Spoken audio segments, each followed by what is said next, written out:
Okay, hello everyone, and first of all I want to thank MCC Brussels and its director, Frank Furetti, for the great work they're doing and for being one of the few spaces of critical debate right here in Brussels, right in the belly of the beast.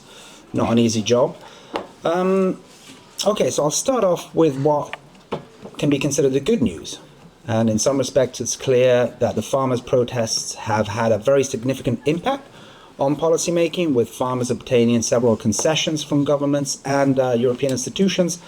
Most obviously, as has been mentioned, the effective blockage for now of the nature restoration law, the scrapping of specific reductions in agricultural emissions from the EU's 2040 climate target plans, and the withdrawal of the law on pesticides. Now, these are important concessions, and they are a reminder that even in this day and age in which democracy has become largely a hollow word, and in which one can often get the impression that it's close to impossible for ordinary people and workers to actually make an impact, it's actually possible. For the age-old rule that we are many and they are few. So I think the farmers should be praised for reminding us of the power of the people, the power of collective action, ultimately. And this is a great lesson that they've given us. That said, we also have to be honest. My reading is that while these concessions may temporarily alleviate the problems and some of the pain faced by farmers, and when I say farmers, I mean small and mid-sized farms, first and foremost, of course, the reality is that in and of themselves, these concessions are unlikely to reverse the secular, the long-term trends in European agriculture. And the main trend in the EU is the EU's decades-long attack on Europe's small farming model to the benefit of large agri-food conglomerates, which has resulted in a massive loss of farms, mostly small farms across Europe. Over the past decade alone, around 3 million farms, so around a quarter of all pre-existing farms, have been lost across the EU. That's a rate of about 800 farms per day that have been lost over the past 10 years, resulting, of course, in the growing concentration and consolidation of farmland in Europe, what is sometimes called land grabbing. So more and more land into fewer and fewer hands. And it's important to acknowledge that this is by design. As much as governments and EU institutions now may pretend to be concerned with the plight of small farmers, the reality is that for a very long time, the EU's entire agricultural policy, which isn't just the CAP, of course, but extends to the EU's approach to trade and other sectors, has been geared against small farmers and producers, and deliberately so. I think it's important to understand how these people, how the Brussels bureaucrats think. So for them, it's all about efficiency and productivity and output and yield per unit and cost, ultimately. So this is the classic neoliberal approach to economics. And from this perspective, just as in other sectors, such as manufacturing, large, hyper-industrialized farms have a clear advantage over small and mid-sized farms. They tend to be more capital-intensive, more automized, more productive, etc., etc. And this comes with certain benefits, usually in terms of cost reduction and efficiency, but it also comes with costs. Just like Amazon has certain benefits, I think a lot of people in here probably use it, but Amazon also has social and economic costs. Costs that in the case of agriculture are heightened by the fact that we're not talking about a product like any other, we're talking about food. We're talking about the building block of life, which can't be treated on par with shoes or cars or things of the sort, as important as those things are. But that's exactly how they've been treating food in the EU for quite some time now. I really do think that their ideal model of farming is one where a few big corporate farms control and own pretty much everything, which is very much the model that exists in North America, in the US and Canada, for example. So from that narrow, small-minded, neoliberal, bureaucratic perspective, that would be the most efficient model. So for them, for production to be dispersed among millions of small producers is just a hindrance. They don't care that this will destroy, and indeed is already destroying, the livelihoods of European farmers. They don't care that this will destroy rural life. They don't care that this means moving towards an increasingly a standardized corporate approach to the production of food. Indeed, they don't even care that they're destroying small and mid-sized farms that tend to have a more sustainable approach to farming than the mega farms. And I think this is one of the greatest paradoxes of the EU's approach to agriculture, that for all the EU's talk of the environment and sustainability, etc., it has in fact consistently been putting out of business precisely those small and medium farms that tend to have a smaller ecological footprint, that tend to employ more sustainable farming practices than large corporate farming and agri-food conglomerates. And I think this is where and this is even the case when it comes to measures that are allegedly explicitly geared to the protection of the environment and the climate, such as carbon farming, which is the topic of the report I wrote.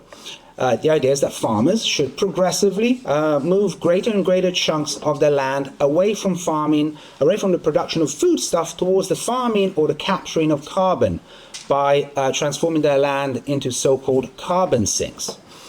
Now, when you consider the financial and the technical administrative burdens that this will place on small farmers, it's obvious that this will just dramatically accelerate the ongoing process of farmland consolidation in Europe, again to the benefit of those big agri-food enterprises that also in general tend to emit more greenhouse gases on a per hectare basis than small farms. Strange, right? So in general, I'm always very weary of taking that talk of sustainability at face value, because not only do these so-called green policies have a lot of serious unintended or intended, in some cases, negative consequences in terms of farmers' incomes, production, etc., but they also often tend to be completely self-defeating on their own green terms. So I think it's important to underline the hypocrisy of a lot of these policies. And I think this is particularly evident also in another area of EU policy, which is trade, which has already been mentioned, and is a topic of this upcoming paper of mine. Again, this is an area in which we can really see how the EU's approach to agriculture isn't just problematic for farmers, which are being squeezed out of the market and continue to be so, but it's also increasingly becoming a potential threat to food security as well. So currently, the EU is relatively self-sufficient when it comes to food. And this is something that we've inherited from the post-war approach to agriculture, which was then baked into the common agricultural policy, which was very much geared towards the achievement of food sovereignty in Europe.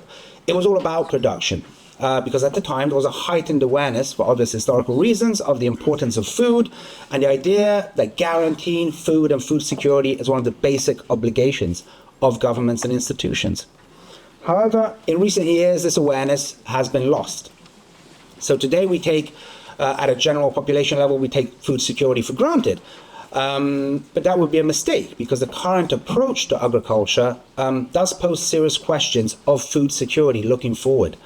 So part of the problem is ideological, of course. That there is a growing green bias against production itself, and that's real, to the point that in many quarters agricultural production has become a taboo, and something that has to be reduced, as you know all too well, and as the example of carbon farming shows in its most extreme form.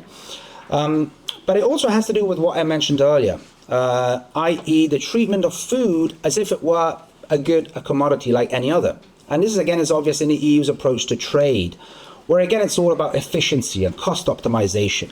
The model that that the EU has been promoting, especially over the past 2 decades, which has seen the EU develop the largest free trade regime in the world with 45 free trade agreements covering 77 countries, is one where we promote the import of basic, low-value primary foodstuff, which includes stuff that we can't grow here, which of course makes sense, but it also includes stuff that we do grow here, fruit, vegetables, nuts, and other things, or things that we could grow here in much larger quantities, such as soy for animal feed and other plant-based proteins,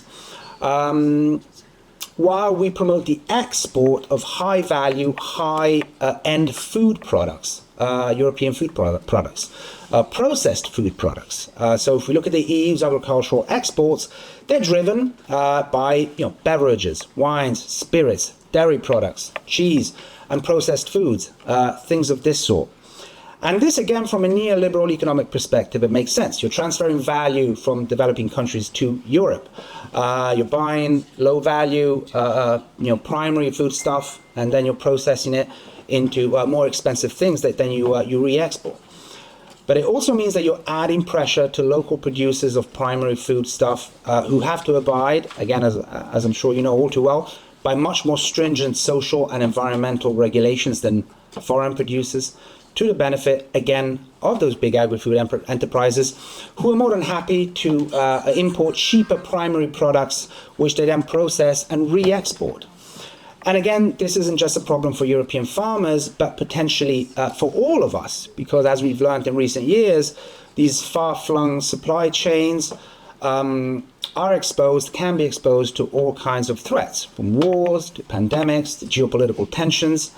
And so paradoxically, at a time when there's a lot of talk about the reshoring of manufacturing, the reshoring of production, because of supply chain risks, the EU continues to promote a growing dependence on imports of basic foodstuffs through the promotion of new trade deals such as Mercosur, as has been mentioned. And of course, then, there's the utter hypocrisy of constantly increasing the pressure on European farmers to abide by stricter environmental and social regulations, while being perfectly happy to import those same products from the other side of the world, with a huge impact in terms of emissions, obviously, from countries that have much lower social and environmental standards. Again, seems kind of self-contradictory. It really makes no sense unless you consider the possibility that green policies are simply the latest cover to pursue a certain agricultural model, an increasingly centralized, concentrated model centered around fewer and fewer mega farms. And I think this is ultimately the aim of the European Union, and that therefore, if farmers want to be successful, I think it's not enough to challenge the latest wave of pseudo-green policies, but they have to challenge the entire structure of the EU's neoliberal, centralized, globalized approach to agriculture. And so, to conclude, I praise the farmers for the successes that they've achieved so far, but I would invite them to be more radical in both their analysis and their demands than they've been until now. Thanks a lot.